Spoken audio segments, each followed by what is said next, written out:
ನಮಸ್ಕಾರ. ಮುಖ್ಯಾಂಶಗಳು. ಬೆಂಗಳೂರು ಸೇರಿ ರಾಜ್ಯದ 8 ನಗರಗಳಲ್ಲಿ ನಾಳೆಯಿಂದ ಕೊರೋನಾ ಕರ್ಫ್ಯೂ ಜಾರಿ. ಅಗತ್ಯ ಸೇವೆಗಳು ಅಬಾಧಿತ. ರಾಜ್ಯ ರಸ್ತೆ ಸಾರಿಗೆ ನೌಕರರು ಕೂಡಲೇ ಪ್ರತಿಭಟನೆ ಹಿಂಪಡೆಯಬೇಕು. ಸಾರ್ವಜನಿಕರಿಗೆ ತೊಂದರೆ ಮಾಡುವುದು ಸಲ್ಲ. ಮುಖ್ಯಮಂತ್ರಿ ಬಿಎಸ್ ಯಡಿಯೂರಪ್ಪ. ನೆದರ್ಲ್ಯಾಂಡ್ ಅಧ್ಯಕ್ಷರೊಂದಿಗೆ ಪ್ರಧಾನಿ ನರೇಂದ್ರ ಮೋದಿ ಮಹತ್ವದ ಸಮಾಲೋಚನೆ. ಕೋವಿಡ್-19 ನಿರ್ವಹಣೆ ಸೇರಿ ವಿವಿಧ ವಿಷಯಗಳ ಕುರಿತು ಚರ್ಚೆ. ಹಾಗೂ ಜಮ್ಮು ಕಾಶ್ಮೀರದಲ್ಲಿ ಭದ್ರತಾ ಪಡೆಗಳೊಂದಿಗೆ ಭಯೋತ್ಪಾದಕರ ಗುಂಡಿನ ಚಕಮಕಿ. ಅನ್ಸಾರ್ ಗಜ್ವತ್ ಉಲ್ ಹಿಂದ್ ಮುಖ್ಯಸ್ಥ ಇಮ್ತಿಯಾಜ್ ಶಾ ಸೇರಿ 7 ಉಗ್ರರು ಹತ. ವಾರ್ತೆಗಳ ವಿವರ. ರಾಜ್ಯದಲ್ಲಿ ಕೋವಿಡ್-19 ಸೋಂಕು ಹೆಚ್ಚಾಗುತ್ತಿರುವ ಹಿನ್ನೆಲೆಯಲ್ಲಿ ನಾಳೆಯಿಂದ ಏಪ್ರಿಲ್ 20ರವರೆಗೆ ಪ್ರತಿದಿನ ರಾತ್ರಿ 10 ಗಂಟೆಯಿಂದ ಮುಂಜಾನೆ 5 ಗಂಟೆ ತನಕ ಕೊರೋನಾ ಕರ್ಫ್ಯೂ ವಿಧಿಸಿ ರಾಜ್ಯ ಸರ್ಕಾರ ಇಂದು ಆದೇಶ ಹೊರಡಿಸಿದೆ. ಬೆಂಗಳೂರು ನಗರ, ಮೈಸೂರು, ಮಂಗಳೂರು, ಉಡುಪಿ, ಮಣಿಪಾಲ್, ಬೀದರ್, ಕಲಬುರಗಿ ಮತ್ತು ತುಮಕೂರು ನಗರಗಳಲ್ಲಿ ಕರ್ಫ್ಯೂ ಜಾರಿಯಲ್ಲಿ ಇರಲಿದೆ ಎಂದು ರಾಜ್ಯ ಸರ್ಕಾರದ ಮುಖ್ಯ ಕಾರ್ಯದರ್ಶಿ ಪಿ ರವಿಕುಮಾರ್ ಆದೇಶದಲ್ಲಿ ತಿಳಿಸಿದ್ದಾರೆ. ವಿಪತ್ತು ನಿರ್ವಹಣಾ ಕಾಯ್ದೆ 2005ರಲ್ಲಿನ ಕಲಂ 24ರ ಅಡಿಯ ಅಧಿಕಾರವನ್ನು ಬಳಸಿಕೊಂಡು ಈ ಆದೇಶ ಹೊರಡಿಸಲಾಗಿದ್ದು, ಅತ್ಯವಶ್ಯಕ ಸೇವೆಗಳಿಗೆ ಅನುಮತಿ ನೀಡಿ ಉಳಿದೆಲ್ಲ ಸೇವೆ ಮತ್ತು ಸಂಚಾರವನ್ನು ನಿಷೇಧಿಸಲಾಗಿದೆ. ವಿವಿಧ ಆರೋಗ್ಯ ಸಂಬಂಧಿ ಸಮಸ್ಯೆಗಳಿಂದ ಬಳಲುತ್ತಿರುವ ವ್ಯಕ್ತಿಗಳು ಮತ್ತು ಅವರ ಸಹಾಯಕರಿಗೆ ವೈದ್ಯಕೀಯ ಸೇವೆಗೆ ಅವಕಾಶ, ರಾತ್ರಿ ಪಾಳಿಯಲ್ಲಿ ಕರ್ತವ್ಯ ನಿರ್ವಹಿಸುವ ಕಾರ್ಖಾನೆಗಳು, ಕಂಪನಿಗಳು, ಸಂಸ್ಥೆಗಳು ಯಥಾಸ್ಥಿತಿ ಕಾರ್ಯನಿರ್ವಹಿಸಲು ಅನುಮತಿ ನೀಡಲಾಗಿದೆ. ಜೊತೆಗೆ ಸಂಬಂಧಿಸಿದ ಕಾರ್ಮಿಕರು, ನೌಕರರು ಕೊರೋನಾ ಕರ್ಫ್ಯೂ ಅವಧಿಗೆ ಮುನ್ನವೇ ಹಾಜರಿರಲು ಸೂಚನೆ ನೀಡಲಾಗಿದೆ. ಅತ್ಯವಶ್ಯಕ ಸೇವೆಗಳನ್ನು ಒದಗಿಸುವ ವಾಹನಗಳು, ಸರಕು ಸಾಗಣೆ ವಾಹನಗಳು, ಇ-ಕಾಮರ್ಸ್, ಖಾಲಿ ವಾಹನಗಳ ಸಂಚಾರಕ್ಕೆ ಮಾತ್ರ ಅನುಮತಿ ನೀಡಲಾಗಿದ್ದು, ರಾತ್ರಿ ವೇಳೆಯಲ್ಲಿ ಬಸ್, ರೈಲು, ವಿಮಾನದ ದೂರ ಪ್ರಯಾಣಕ್ಕೆ ಅವಕಾಶ ಮಾಡಿಕೊಡಲಾಗಿದೆ. ಪ್ರಯಾಣಿಕರು ಮನೆಯಿಂದ ನಿಲ್ದಾಣಗಳಿಗೆ, ನಿಲ್ದಾಣದಿಂದ ಮನೆಗೆ ಅಧಿಕೃತ ಟಿಕೆಟ್ಗಳ ಆಧಾರದ ಮೇಲೆ ಆಟೋ, ಕ್ಯಾಬ್ ಇತ್ಯಾದಿಗಳ ಮೂಲಕ ಸಂಚಾರಕ್ಕೆ ಅನುಮತಿ ನೀಡಲಾಗಿದೆ.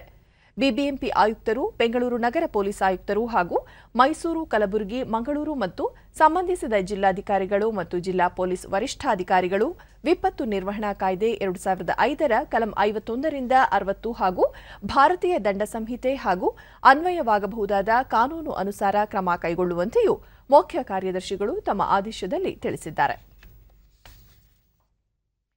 ರಾಜ್ಯದಲ್ಲಿ ಕೊರೋನಾ ಸೋಂಕು ಹೆಚ್ಚಳವಾಗುತ್ತಿರುವ ಹಿನ್ನೆಲೆಯಲ್ಲಿ ಅದರ ನಿಯಂತ್ರಣ ಮಾಡಲು ಕೊರೋನಾ ಕರ್ಫ್ಯೂ ಸೇರಿದಂತೆ ಹಲವಾರು ಕಠಿಣ ಕ್ರಮಗಳ ಅಗತ್ಯವಿದೆ ಎಂದು ಗೃಹ ಸಚಿವ ಬಸವರಾಜ ಬೊಮ್ಮಾಯಿ ಹೇಳಿದ್ದಾರೆ. ಬೀದರ್ ಜಿಲ್ಲೆಯ ಹುಮ್ನಾಬಾದ್ನಲ್ಲಿಂದು ಅವರು ಬೆಂಗಳೂರು, ಮಂಗಳೂರು, ಉಡುಪಿ, ಮಣಿಪಾಲ್, ಬೀದರ್, ಮೈಸೂರು ಸೇರಿದಂತೆ ಪ್ರಮುಖ ನಗರಗಳಲ್ಲಿ ನಾಳೆ ರಾತ್ರಿಯಿಂದ ಕರ್ಫ್ಯೂ ಜಾರಿ ಮಾಡಲಾಗಿದೆ. ರಾತ್ರಿ ವೇಳೆ ಪಬ್, ಬಾರ್ ಸೇರಿದಂತೆ ಹೋಟೆಲ್, ರೆಸ್ಟೋರೆಂಟ್ಗಳನ್ನು ಸಂಪೂರ್ಣವಾಗಿ ಬಂದ್ ಮಾಡಲು ಸೂಚಿಸಲಾಗಿದೆ. ಆದರೆ ಬಸ್ ಸಂಚಾರಕ್ಕೆ ಯಾವುದೇ ನಿರ್ಬಂಧ ವಿಧಿಸಿಲ್ಲ ಎಂದು ಸ್ಪಷ್ಟಪಡಿಸಿದರು. ನಾಳೆಯಿಂದ ಏಪ್ರಿಲ್ 20ರವರೆಗೆ ಪ್ರತಿದಿನ ರಾತ್ರಿ 10 ಗಂಟೆಯಿಂದ ಮುಂಜಾನೆ 5 ಗಂಟೆವರೆಗೂ ಕರ್ಫ್ಯೂ ಜಾರಿಯಲ್ಲಿರಲಿದೆ. ಉಪಚುನಾವಣೆ ನಡೆಯುತ್ತಿರುವ ಕ್ಷೇತ್ರಗಳಲ್ಲೂ ಕೂಡ ಕೋವಿಡ್ ಮಾರ್ಗಸೂಚಿಗಳನ್ನು ಕಟ್ಟುನಿಟ್ಟಾಗಿ ಜಾರಿ ಮಾಡಲಾಗುತ್ತಿದೆ ಎಂದು ಹೇಳಿದರು. ಕಳೆದ ವರ್ಷ ಕೊರೋನಾ ಸೋಂಕು ಕಾಣಿಸಿಕೊಂಡ ಸಮಯದಲ್ಲಿ ಸೋಂಕಿನ ಬಗ್ಗೆ ಅಷ್ಟೊಂದು ಅರಿವಿರಲಿಲ್ಲ. ಈಗ ಜನರಲ್ಲಿ ಅರಿವು ಹೆಚ್ಚಾಗುತ್ತಿದೆ. ಯಾವುದೇ ಕಾರಣಕ್ಕೂ ಕೋವಿಡ್ ನಿಯಮಗಳನ್ನು ತಪ್ಪದೇ ಪಾಲಿಸಬೇಕು. ಆಗ ಮಾತ್ರ ಸೋಂಕು ನಿಯಂತ್ರಣ ಮಾಡಲು ಸಾಧ್ಯ ಎಂದು ಹೇಳಿದರು. ರಾಜ್ಯದಲ್ಲಿ ಕೋವಿಡ್ ಪರಿಸ್ಥಿತಿ ಹೆಚ್ಚಾದರೆ ಕಠಿಣ ಪರಿಸ್ಥಿತಿಯನ್ನು ಎದುರಿಸಬೇಕಾಗುತ್ತದೆ. ಹೀಗಾಗಿ ಯಾವುದೇ ಕಾರಣಕ್ಕೂ ಜನರು ಅವಕಾಶ ಮಾಡಿಕೊಡಬೇಡಿ ಎಂದು ಮನವಿ ಮಾಡಿದರು. ನೈಟ್ ಕರ್ಫ್ಯೂನ ಎಲ್ಲಿ ಹೆಚ್ಚಿದೆ ಅದು ಬೆಂಗಳೂರಿಂದ ಹಿಡಿದು ಮಂಗಳೂರು, ತುಮಕೂರು, ಬೀದರ್ ಎಲ್ಲ ಕಡೆ ಎಲ್ಲೆಲ್ಲಿ ಪ್ರಮುಖ ನಗರಗಳಿದೆ ಅಲ್ಲಿ ನೈಟ್ ಕರ್ಫ್ಯೂ ಮಾಡಿದ್ದೇವೆ. ಜನರ ಸಾಮಾನ್ಯ ಇಡೀ ದಿವಸ ಸಾಮಾನ್ಯ ಚಟುವಟಿಕೆಗಳಿಗೆ ಯಾವುದೂ ತೊಂದರೆ ಆಗಲ್ಲ. ಆದರೆ ರಾತ್ರಿ ವೇಳೆ ಕೆಲವು ಪಬ್ಬು, ಬಾರ್ಗಳು ಬಂದ್ ಮಾಡುವಂಥದ್ದು. ಆದರೆ ಬಸ್ ಸಂಚಾರಕ್ಕೆ ಮಾತ್ರ ಯಾವುದೇ ನಿರ್ಬಂಧವನ್ನು ಕೂಡ ಹೇರಿಲ್ಲ. ಹೀಗಾಗಿ ಜನ ಸಹಕಾರ ಮಾಡ್ತಾರೆ ಅಂತ ವಿಶ್ವಾಸ ಇಲ್ಲ. ಈಗ ಯಾರೇ ಚುನಾವಣೆ ಇರ್ಬೋದು ಅಥವಾ ಖಾಸಗಿ ಫಂಕ್ಷನ್ ಇರ್ಬೋದು, ಕೋವಿಡ್ ನಾಮ್ಸನ್ನು ಫಾಲೋ ಮಾಡಿ ಮಾಡಬೇಕು. ಅದನ್ನು ಯಾರು ಸಮಾರಂಭ ಆಯೋಜಿಸ್ತಾರೆ ಅವ್ರ ಮೇಲೇ ಎಲ್ಲ ಹೊಣೆಗಾರಿಕೆ. ರಾಜ್ಯ ರಸ್ತೆ ಸಾರಿಗೆ ನೌಕರರು ಕೂಡಲೇ ಪ್ರತಿಭಟನೆಯನ್ನು ಹಿಂಪಡೆದು ಕೆಲಸಕ್ಕೆ ಹಾಜರಾಗಬೇಕು ಎಂದು ಮುಖ್ಯಮಂತ್ರಿ ಬಿಎಸ್ ಯಡಿಯೂರಪ್ಪ ಬೆಂಗಳೂರಿನಲ್ಲಿಂದು ತಿಳಿಸಿದ್ದಾರೆ. ಸುದ್ದಿಗಾರರೊಂದಿಗೆ ಅವರು ಕೋವಿಡ್-19 ಸಂದಿಗ್ಧತೆಯಲ್ಲಿಯೂ 2,300 ಕೋಟಿ ರೂಪಾಯಿ ಹಣವನ್ನು ರಾಜ್ಯ ಸರ್ಕಾರವು ವೇತನವಾಗಿ ವಿವಿಧ ಸಾರಿಗೆ ನಿಗಮಗಳಿಗೆ ಒದಗಿಸಿದೆ. ಯೋಜನೇತರ ವೆಚ್ಚಗಳಿಗೆ ಆಯವ್ಯಯದ 85% ಹಣ ಖರ್ಚಾಗುತ್ತಿದೆ ಎಂದರು. ಈಗಾಗಲೇ 9 ಬೇಡಿಕೆಗಳಲ್ಲಿ 8 ಬೇಡಿಕೆಗಳನ್ನು ತಮ್ಮ ಸರ್ಕಾರ ಈಡೇರಿಸಿದೆ. ನೌಕರರ ಬೇಡಿಕೆಗಳಲ್ಲಿ ಯಾವುದೇ ಸಂದೇಹವಿದ್ದರೂ ಅದನ್ನು ಸರಿಪಡಿಸಲು ಸರ್ಕಾರ ಸಿದ್ಧವಿದೆ. ಆದರೆ ನೌಕರರು ತಮ್ಮ ಬೇಡಿಕೆಗಳನ್ನು ಮುಂದಿಟ್ಟುಕೊಂಡು ಸಾರ್ವಜನಿಕರು ತೊಂದರೆಗೊಳಗಾಗುವಂತೆ ಮಾಡುವುದು ಸರಿಯಾದ ಕ್ರಮವಲ್ಲ ಎಂದು ತಿಳಿಸಿದರು. 85 ಭಾಗ ಸರ್ಕಾರಿ ನೌಕರರಿಗೆ ಸಂಬಳ, ಬೇರೆ ಬೇರೆ ರೀತಿಯ ಪೆನ್ಷನ್ಗಳು, ಯೋಜನೇತರ ವೆಚ್ಚಗಳಿಗೆ 85%ಗೂ ಹೆಚ್ಚು ಹಣ ಖರ್ಚಾಗ್ತಾ ಇದೆ. ಸ್ವತಃ ವಿರೋಧ ಪಕ್ಷದ ನಾಯಕರಾದಂಥ ಸಿದ್ದರಾಮಯ್ಯನವರು ಮೊನ್ನೆ ವಿಧಾನಮಂಡಲದ ಅಧಿವೇಶನದಲ್ಲಿ ಅಭಿವೃದ್ಧಿ ಕಾರ್ಯಕ್ಕೆ ನಿಮ್ಮ ಹತ್ರ 15% ಹಣ ಇಲ್ಲ ಅನ್ನುವಂಥ ಮಾತನ್ನು ಹೇಳಿದರು. ಇಂಥ ಸಂದರ್ಭದಲ್ಲಿ ಸಾರಿಗೆ ನೌಕರರು ಯಾವುದೇ ಕಾರಣಕ್ಕೆ ಹಠಕ್ಕೆ ಬೀಳಬಾರ್ದು. ನಿಮ್ಮ 9 ಬೇಡಿಕೆಯಲ್ಲಿ 8 ಬೇಡಿಕೆಯನ್ನು ಈಡೇರಿಸಿದ್ದೇನೆ. ಆ 8 ಬೇಡಿಕೆಯಲ್ಲಿ ಏನಾದರೂ ಕೊರತೆ ಆಗಿದ್ದರೆ ಅದನ್ನು ಸರಿಪಡಿಸಿ ಆ ಸವಲತ್ತು ನಿಮ್ಗೆ ಸಿಗೋಂಗೆ ಮಾಡುವಂಥದ್ದು ನಮ್ಮ ಕರ್ತವ್ಯ. ಅದನ್ನು ನಾನು ಮಾಡ್ತೇನೆ. ಇವತ್ತಿನಿಂದ ನಿಮ್ಮ ಬಸ್ಸುಗಳನ್ನು ಓಡಾಟ ಮಾಡೋದು ಪ್ರಾರಂಭ ಮಾಡಬೇಕು. ಸಾರಿಗೆ ಇಲಾಖೆ ಇರುವಂಥದ್ದು ಸಾರ್ವಜನಿಕರ ಸೇವೆಗೋಸ್ಕರ. ಸಾರ್ವಜನಿಕರು ಸಂಕಷ್ಟದಲ್ಲಿ ನರಳ್ತಾ ಇರಬೇಕಾದ್ರೆ ಈ ರೀತಿ ಹಠಕ್ಕೆ ಬೀಳುವಂಥದ್ದು ಎಷ್ಟು ಮಟ್ಟಿಗೆ ಸರಿ ಅಂತ ಸಾರಿಗೆ ನೌಕರರು ತಾವೇ ಯೋಚನೆಯನ್ನು ಮಾಡಿ ನಮ್ಮ ಸರ್ಕಾರದ ಹಣಕಾಸಿನ ಪರಿಸ್ಥಿತಿಯನ್ನು ಅರ್ಥ ಮಾಡಿಕೊಂಡು ದಯಮಾಡಿ ಸಹಕರಿಸಿ ಬಸ್ಸುಗಳ ಓಡಾಟವನ್ನು ಪ್ರಾರಂಭ ಮಾಡಿ ಸಾರ್ವಜನಿಕ ಆಗ್ತಿರುವಂಥ ತೊಂದರೆ ಕಿರುಕುಳನ್ನು ತಪ್ಪಿಸಬೇಕು ಅಂತೇಳಿ ಮತ್ತೊಮ್ಮೆ ನಾನು ಅವರಲ್ಲಿ ವಿನಂತಿ ಮಾಡ್ತೇನೆ. ಯಾವ ಕಾರಣಕ್ಕೂ ಸಹ 6ನೇ ವೇತನ ಆಯೋಗ ಜಾರಿಗೆ ಕೊಡೋಕ್ಕೆ ಸಾಧ್ಯ ಇಲ್ಲ ಇವತ್ತಿನ ಪರಿಸ್ಥಿತಿನಲ್ಲಿ. ಅದಕ್ಕೆ ಮತ್ತೆ ನಾನು ಸ್ಪಷ್ಟ ಮಾಡಿದ್ದೇನೆ, ಇದು ಸಾಧ್ಯ ಇಲ್ಲ ಅಂತ ಗೊತ್ತಾದ ಮೇಲೂ ಸಹ ನೀವು ಹಠಕ್ಕೆ ಬಿಡುವಂಥದ್ದು ಸರಿಯಲ್ಲ. ದಯಮಾಡಿ ಸಹಕರಿಸಬೇಕು ಅಂತ ವಿನಂತಿಯನ್ನು ಮಾಡಿ. ರಾಜ್ಯದಲ್ಲಿ ನಡೆಯುತ್ತಿರುವ ರಸ್ತೆ ಸಾರಿಗೆ ನೌಕರರ ಮುಷ್ಕರ 3ನೇ ದಿನವಾದ ಇಂದು ಕೂಡ ಮುಂದುವರೆದಿದೆ. ಬೆಂಗಳೂರಿನಲ್ಲಿ ನಗರ ಸಾರಿಗೆ ಬಸ್ಗಳ ಸಂಚಾರವಿಲ್ಲದ ಕಾರಣ ಪ್ರಯಾಣಿಕರು ಆಟೋ, ಕ್ಯಾಬ್ ಹಾಗೂ ಸ್ವಂತ ವಾಹನಗಳ ಮೊರೆ ಹೋಗಿದ್ದಾರೆ. ನಗರದ ಯಶವಂತಪುರ, ಶಾಂತಿನಗರ, ಸ್ಯಾಟಲೈಟ್ ಬಸ್ ನಿಲ್ದಾಣ, ಶಿವಾಜಿನಗರ ಬಸ್ ನಿಲ್ದಾಣ ಸೇರಿದಂತೆ ಹಲವು ಡಿಪೋಗಳಲ್ಲಿ ಬಸ್ಗಳನ್ನು ನಿಲುಗಡೆ ಮಾಡಲಾಗಿದೆ. ಪ್ರತಿದಿನ ನೂರಾರು ಕೆಎಸ್ಆರ್ಟಿಸಿ ಮತ್ತು ಬಿಎಂಟಿಸಿ ಬಸ್ಗಳು ಆಗಮಿಸುತ್ತಿದ್ದವು. ಸಾವಿರಾರು ಸಂಖ್ಯೆಯಲ್ಲಿ ಪ್ರಯಾಣಿಕರು ರಾಜ್ಯದ ಹಲವು ಭಾಗಗಳಿಂದ ನಗರಕ್ಕೆ ಆಗಮಿಸುತ್ತಿದ್ದರು. ಮುಷ್ಕರದ ಹಿನ್ನೆಲೆಯಲ್ಲಿ ಈ ಡಿಪೋಗಳು ಬಣಗುಡುತ್ತಿವೆ. ನಗರದ ಕೆಲ ರಸ್ತೆಗಳಲ್ಲಿ ಸಂಚಾರ ದಟ್ಟಣೆ ಸಹ ಕಡಿಮೆ ಇದೆ. ಈ ಮಧ್ಯೆ ಹಲವು ಮಾರ್ಗಗಳಿಗೆ ರಾಜ್ಯ ರಸ್ತೆ ಸಾರಿಗೆ ಸಂಸ್ಥೆಯು ಬಸ್ ಸೇವೆ ಒದಗಿಸಿದ್ದು, ಮಧ್ಯಾಹ್ನ 3 ಗಂಟೆ ವೇಳೆಗೆ ಕೆಎಸ್ಆರ್ಟಿಸಿಯಿಂದ 286, ಬಿಎಂಟಿಸಿಯಿಂದ 100, ಈಶಾನ್ಯ ಸಾರಿಗೆಯಿಂದ 191, ವಾಯುವ್ಯ ನಿಗಮದಿಂದ 96 ಬಸ್ ಸೇರಿದಂತೆ ಒಟ್ಟು 673 ಬಸ್ಗಳನ್ನು ಸಂಚರಿಸಿವೆ ಎಂದು ರಾಜ್ಯ ರಸ್ತೆ ಸಾರಿಗೆ ನಿಗಮ ತನ್ನ ಪ್ರಕಟಣೆಯಲ್ಲಿ ತಿಳಿಸಿದೆ.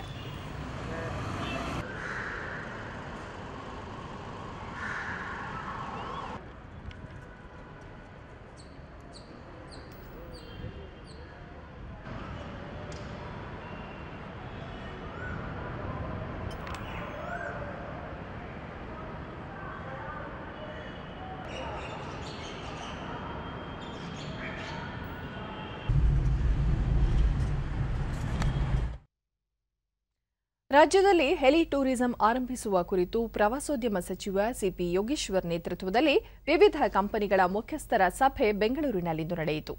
ಈ ವೇಳೆ ಅವರು ಮೊದಲ ಹಂತದಲ್ಲಿ ಬೆಂಗಳೂರು, ಮೈಸೂರು, ಮಂಗಳೂರು, ಬಳ್ಳಾರಿ, ಹುಬ್ಬಳ್ಳಿ ಜಿಲ್ಲೆಗಳಲ್ಲಿ ಶೀಘ್ರದಲ್ಲೇ ಹೆಲಿ ಟೂರಿಸಂ ಆರಂಭಿಸುವ ಕುರಿತು ಸಿದ್ಧತೆ ಮಾಡಿಕೊಳ್ಳುವಂತೆ ಹೆಲಿ ಟೂರಿಸಂ ಕಂಪನಿಗಳಿಗೆ ಸೂಚನೆ ನೀಡಿದರು.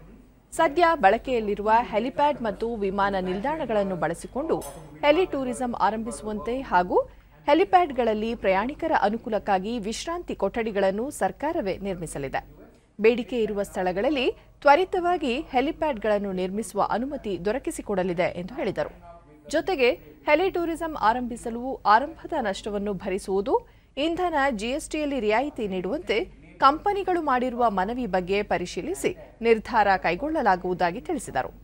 ಹೆಲಿ ಟೂರಿಸಂ ಆರಂಭಿಸಲು ರಾಜ್ಯ ಹಾಗೂ ಕೇಂದ್ರ ಸರ್ಕಾರಗಳಿಗೆ ಅಗತ್ಯವಿರುವ ಎಲ್ಲ ರೀತಿಯ ಪರವಾನಗಿ ಮತ್ತು ಅನುಮತಿಯನ್ನು ದೊರಕಿಸಿಕೊಡುವುದಾಗಿ ತಿಳಿಸಿದರು.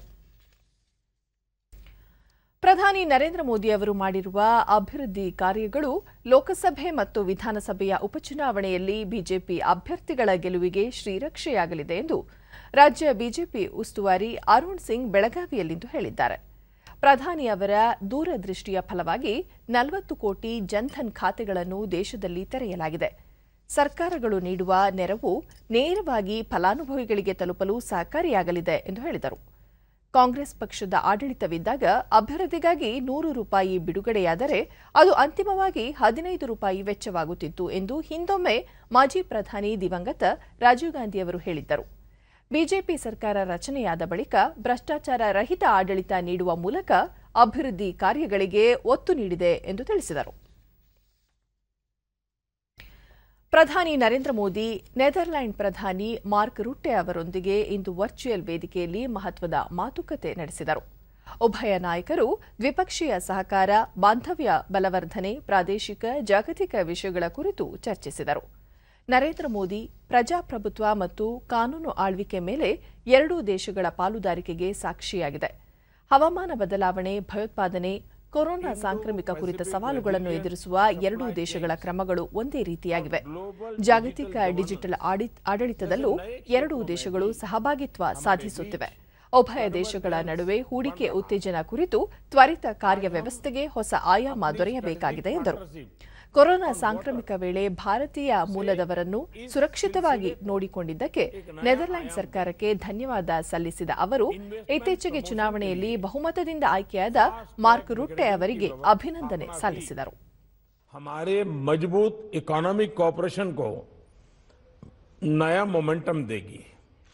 मुझे विश्वास है कि पोस्ट कोविड काल में कई नए अवसर उत्पन्न होंगे जिनमें हमारे जैसे लाइक माइंडेड देश आपसी सहयोग बढ़ा सकते हैं.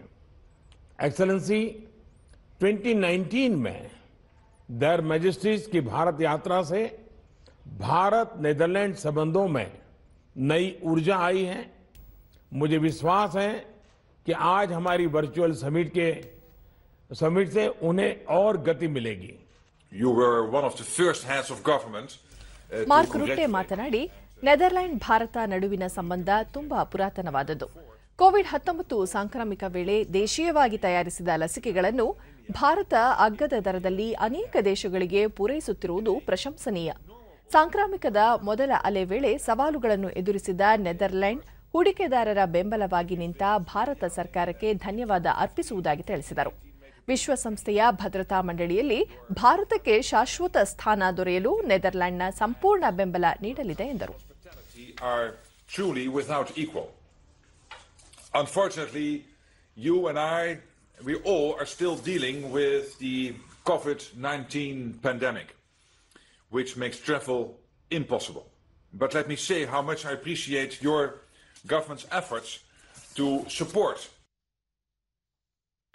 ರಕ್ಷಣಾ ಸಚಿವ ರಾಜನಾಥ್ ಸಿಂಗ್ ದೆಹಲಿಯಲ್ಲಿಂದು ಭಾರತದ ಪ್ರವಾಸದಲ್ಲಿರುವ ಕಜಕಿಸ್ತಾನ್ನ ರಕ್ಷಣಾ ಸಚಿವ ಲೆಫ್ಟಿನೆಂಟ್ ಜನರಲ್ ನುರ್ಲಾನ್ ಯರ್ಮೆಕ್ಬಾಯೆವ್ ಅವರೊಂದಿಗೆ ದ್ವಿಪಕ್ಷೀಯ ಮಟ್ಟದ ಮಾತುಕತೆ ನಡೆಸಿದರು. ಎರಡೂ ದೇಶಗಳ ನಡುವಿನ ಬಾಂಧವ್ಯ ಬಲವರ್ಧನೆ ಹಾಗೂ ರಕ್ಷಣಾ ಕ್ಷೇತ್ರದಲ್ಲಿ ಸಹಕಾರ ವಿಸ್ತರಿಸುವ ಕುರಿತು ಉಭಯ ನಾಯಕರು ವಿಸ್ತೃತವಾಗಿ ಚರ್ಚಿಸಿದರು.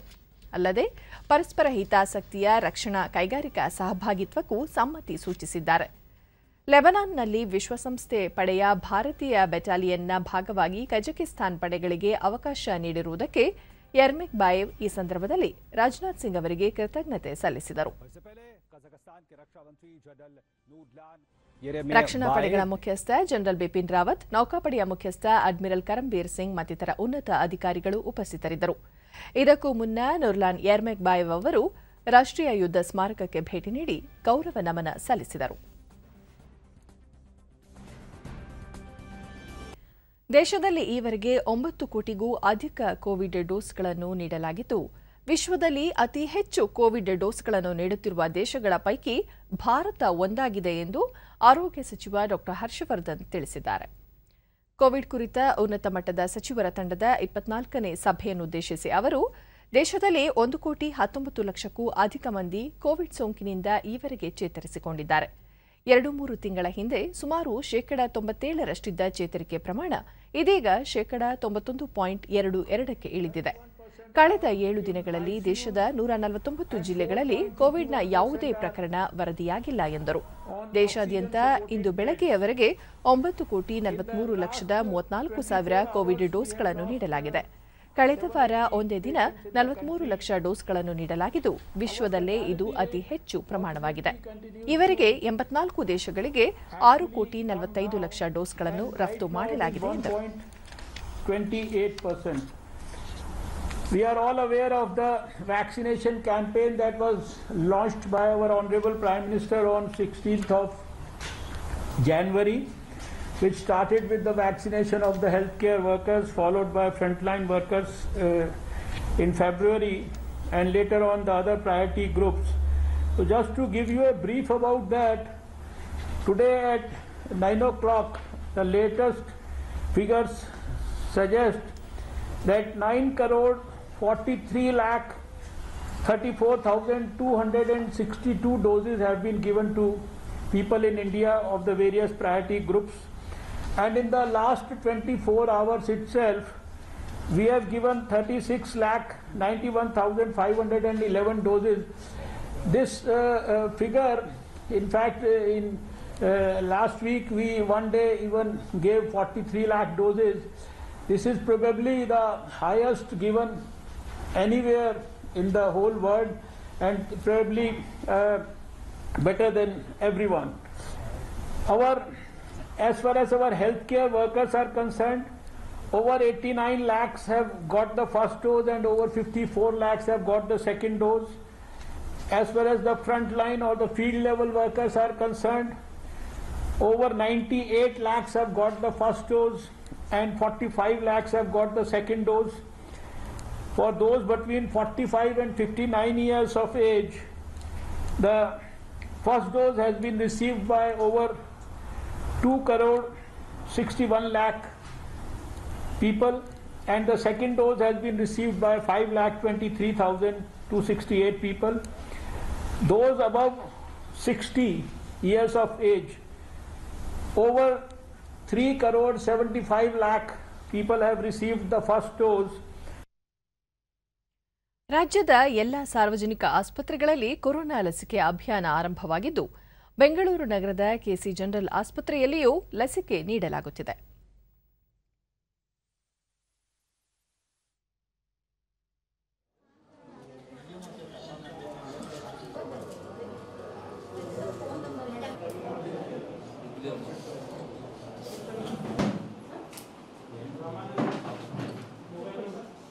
ನಮಗೆ ಡಿಡಿ ನ್ಯೂಸ್ನೊಂದಿಗೆ ಆಸ್ಪತ್ರೆಯ ವೈದ್ಯಕೀಯ ಅಧೀಕ್ಷಕ ಡಾ ವೆಂಕಟೇಶಯ್ಯ, ಆಸ್ಪತ್ರೆಯಲ್ಲಿ ಕೊರೋನಾ ಲಸಿಕೆ ನೀಡುವ ಕಾರ್ಯಕ್ರಮ ಆರಂಭವಾಗಿದ್ದು ಇದುವರೆಗೂ 10,530 ಫಲಾನುಭವಿಗಳು ಲಸಿಕೆ ಪಡೆದಿದ್ದಾರೆ. 45 ವರ್ಷ ಮೇಲ್ಪಟ್ಟ ಎಲ್ಲ ನಾಗರಿಕರು ಲಸಿಕೆ ಪಡೆಯುವುದರಿಂದ ಸೋಂಕು ನಿಯಂತ್ರಿಸುವುದು ಸುಲಭ ಸಾಧ್ಯ ಎಂದರು. ವರ್ಗದ ನಮ್ಮ ಆಸ್ಪತ್ರೆಯಲ್ಲಿ ಕೆಲಸ ಮಾಡ್ತಿರೋಂಥವರ ಫಲಾನುಭವಿಗಳಿಗೆ ಲಸಿಕೆಯನ್ನು ವಿತರಣೆ ಮಾಡಲಾಯಿತು.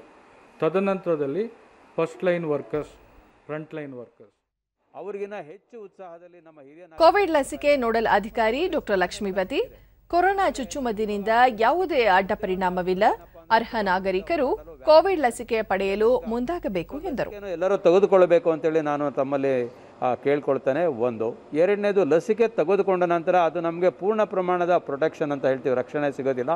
ಅದಕ್ಕಾಗಿ ನಾವು ಮಾಸ್ಕ್ ಧರಿಸುವುದು ಮತ್ತು ಕೋವಿಡ್ ಅಪ್ರೋಪ್ರಿಯೇಟ್ ಬಿಹೇವಿಯರ್ ಅಂತೇವೆ, ಮಾಸ್ಕ್ ಇರ್ತಕ್ಕಂಥದ್ದು, ಹ್ಯಾಂಡ್ ವಾಶ್ ಇರ್ತಕ್ಕಂಥದ್ದು ಮತ್ತು ಅಂತರ ಕಾಯ್ದುಕೊಳ್ತಕ್ಕಂಥದ್ದು, ಈ ಮೂರು ನಾವು ಪಾಲಿಸಲೇಬೇಕಾಗಿದೆ. ಫಲಾನುಭವಿ ಸೌಮ್ಯ, ತಾವು ಹಾಗೂ ಪೋಷಕರು ಲಸಿಕೆ ಪಡೆದಿದ್ದೇವೆ, ಇದರಿಂದ ಯಾವುದೇ ಅಡ್ಡ ಪರಿಣಾಮವಿಲ್ಲ ಎಂದರು. ಕೋವ್ಯಾಕ್ಸಿನ್ ಲಸಿಕೆ ಮೊದಲನೇ ಡೋಸು ಹಾಕಿಸ್ಕೊಂಡಿದ್ದೀವಿ, ಯಾರಿಗೂ ಏನು ತೊಂದರೆ ಆಗಿಲ್ಲ. ಎಲ್ಲರೂ ಏನು ಹೆದರಿಕೆ ಭಯ ಇಲ್ಲದೆ ಲಸಿಕೆ ಹಾಕಿಸ್ಕೋಬೋದು. ಇವತ್ತು ಕೋವ್ಯಾಕ್ಸಿನ್ ಮತ್ತೋರ್ವ ಫಲಾನುಭವಿ ವೆಂಕಟೇಶ್, ಕೊರೋನಾ ಲಸಿಕೆ ಪಡೆಯುವುದರಿಂದ ಕೊರೋನಾ ಸೋಂಕನ್ನು ತಡೆಗಟ್ಟಲು ಸಹಕಾರಿಯಾಗಲಿದೆ ಎಂದು ಅಭಿಪ್ರಾಯಪಟ್ಟರು.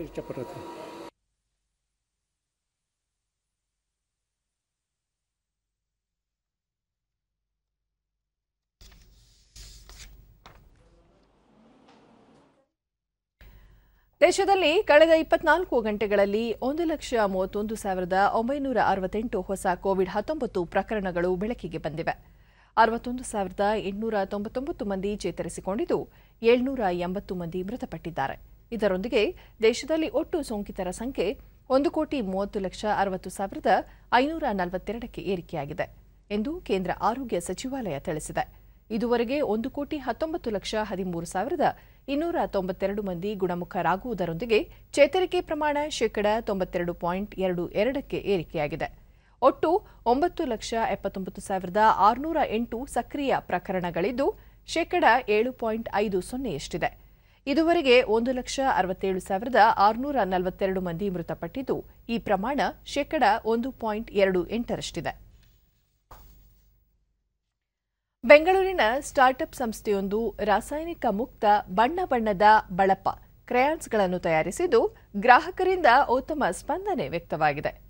ತೆಂಗಿನ ಎಣ್ಣೆ, ಜೇನಿನ ಮೇಣ, ಕಿತ್ತಳೆ ಹಣ್ಣಿನ ರಸ ಸೇರಿದಂತೆ ವಿವಿಧ ನೈಸರ್ಗಿಕ ಪದಾರ್ಥಗಳನ್ನು ಬಳಸಿಕೊಂಡು ಆಕರ್ಷಕ ಬಣ್ಣದ ಕ್ರಯಾನ್ಗಳನ್ನು ತಯಾರಿಸಲಾಗುತ್ತಿದೆ.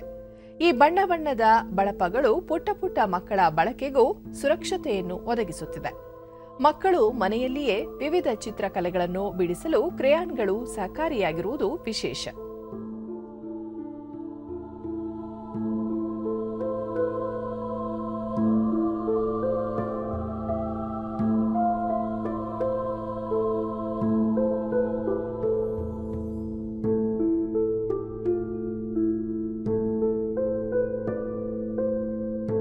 ಡ್ಯಾಬಲ್ ಬಂದು ಒಂದು ವೆರಿ ಸ್ಪೆಷಲ್. ಡಿಡಿ ನ್ಯೂಸ್ನೊಂದಿಗೆ ಸಂಸ್ಥೆಯ ಸುಪ್ರಿಯಾ ವಿವಿಧ ಆಕೃತಿಗಳ ಕ್ರೇಯಾನ್ಗಳು ಮಕ್ಕಳಿಗೆ ಹೆಚ್ಚು ಆಕರ್ಷಣೀಯವಾಗಿದ್ದು ಪರಿಸರ ಸ್ನೇಹಿಯಾಗಿವೆ.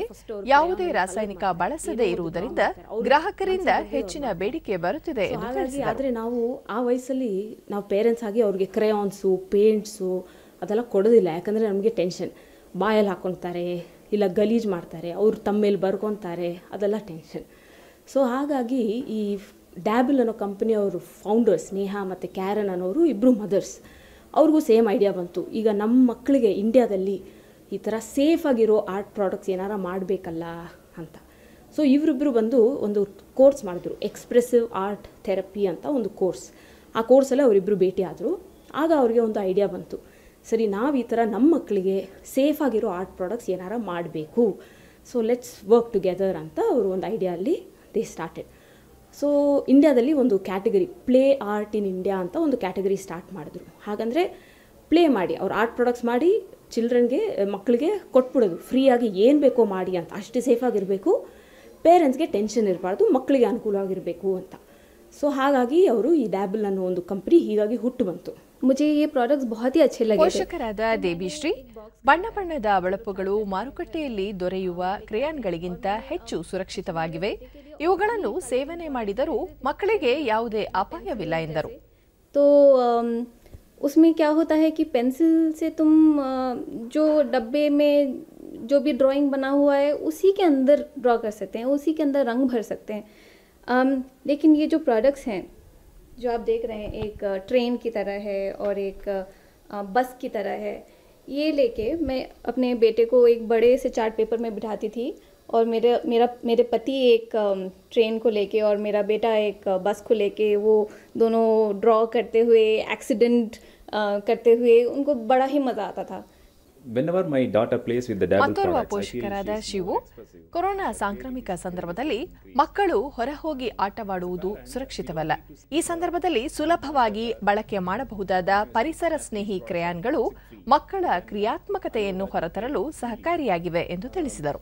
And this is holiday season, summer vacation, and since the pandemic is there, we cannot take the kids out, and I feel dabble products are the best way to engage them. ರಾಜ್ಯ ರಸ್ತೆ ಸಾರಿಗೆ ಸಂಸ್ಥೆ ನೌಕರರು ಮುಷ್ಕರ ನಡೆಸುತ್ತಿರುವ ಹಿನ್ನೆಲೆಯಲ್ಲಿ ರಾಜ್ಯ ಸರ್ಕಾರದ ಕೋರಿಕೆ ಮೇರೆಗೆ ವಿಶೇಷ ರೈಲುಗಳನ್ನು ಸಂಚಾರಕ್ಕೆ ಅನುವು ಮಾಡಿಕೊಡಲಾಗಿದೆ ಎಂದು ದಕ್ಷಿಣ ಮತ್ತು ನೈಋತ್ಯ ರೈಲ್ವೆ ವಿಭಾಗದ ಮುಖ್ಯಸ್ಥ ರಾಹುಲ್ ಅಗರ್ವಾಲ್ ಮೈಸೂರಿನಲ್ಲಿಂದು ತಿಳಿಸಿದ್ದಾರೆ. ಹಬ್ಬದ ಸಂದರ್ಭದಲ್ಲಿ 20 ವಿಶೇಷ ರೈಲುಗಳು ಸಂಚರಿಸಲು ಅವಕಾಶ ನೀಡಲಾಗಿದ್ದು, ಈ ರೈಲುಗಳು ಸಂಪೂರ್ಣವಾಗಿ ಕಾಯ್ದಿರಿಸಿದ ಪ್ರಯಾಣಿಕರಿಗೆ ಮಾತ್ರ ಮೀಸಲಿರಲಿವೆ. 20 ರೈಲುಗಳ ಪೈಕಿ 8 ರೈಲುಗಳು ಮೈಸೂರು ವಿಭಾಗದಲ್ಲಿ ಸಂಚರಿಸಲಿದ್ದು, ಪ್ರಯಾಣಿಕರು ಕೋವಿಡ್ ಮಾರ್ಗಸೂಚಿಗಳನ್ನು ಕಟ್ಟುನಿಟ್ಟಾಗಿ ರೈಲು ನಿಲ್ದಾಣಗಳಲ್ಲಿ ಮತ್ತು ರೈಲಿನಲ್ಲಿ ಪಾಲಿಸಬೇಕು ಎಂದು ತಿಳಿಸಿದ್ದಾರೆ. ಇದಲ್ಲದೆ 100 ರೈಲುಗಳನ್ನು ಸಂಚಾರಕ್ಕೆ ಅನುವು ಮಾಡಿಕೊಡಲಾಗಿದೆ. ಈ ಪೈಕಿ ಹಲವು ರೈಲುಗಳು ಕಾಯ್ದಿರಿಸದ ರೈಲುಗಳ ಟಿಕೆಟ್ಗಳು ನಾಳೆಯಿಂದಲೇ ಕೌಂಟರ್ಗಳಲ್ಲಿ ಲಭ್ಯವಿರಲಿವೆ ಎಂದು ತಿಳಿಸಿದರು.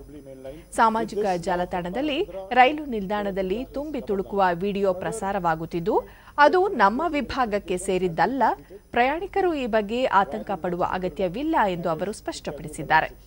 ಪ್ರಯಾಣಿಕರ ಅನುಕೂಲಕ್ಕಾಗಿ ಪ್ರತಿ ಗಂಟೆಗೆ 23 ರಿಂದ 24 ಕಿಲೋಮೀಟರ್ ವೇಗದಲ್ಲಿ ಸಂಚರಿಸುವ ರೈಲಿನ ವೇಗವನ್ನು ಇದೀಗ 46 ಕಿಲೋಮೀಟರ್ಗೆ ಹೆಚ್ಚಿಸಲಾಗಿದೆ ಎಂದು ಹೇಳಿದರು.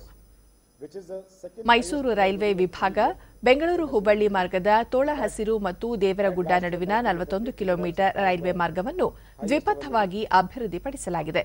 ಅದೇ ರೀತಿ ರಾಯದುರ್ಗ ಮತ್ತು ಚಿಕ್ಕಜಾಜೂರು ಮಾರ್ಗದ 58 ಕಿಲೋಮೀಟರ್ ಅನ್ನು ದ್ವಿಪಥವಾಗಿ ಅಭಿವೃದ್ಧಿಪಡಿಸಲಾಗಿದೆ ಎಂದು ಮಾಹಿತಿ ನೀಡಿದರು. ಜಮ್ಮು ಕಾಶ್ಮೀರ ಕೇಂದ್ರಾಡಳಿತ ಪ್ರದೇಶದ ದಕ್ಷಿಣ ಕಾಶ್ಮೀರದಲ್ಲಿ ಕಳೆದ ಸಂಜೆಯಿಂದ ಭದ್ರತಾ ಪಡೆಗಳೊಂದಿಗೆ ನಡೆದ 2 ಪ್ರತ್ಯೇಕ ಗುಂಡಿನ ಚಕಮಕಿಯಲ್ಲಿ 7 ಭಯೋತ್ಪಾದಕರು ಹತರಾಗಿದ್ದಾರೆ.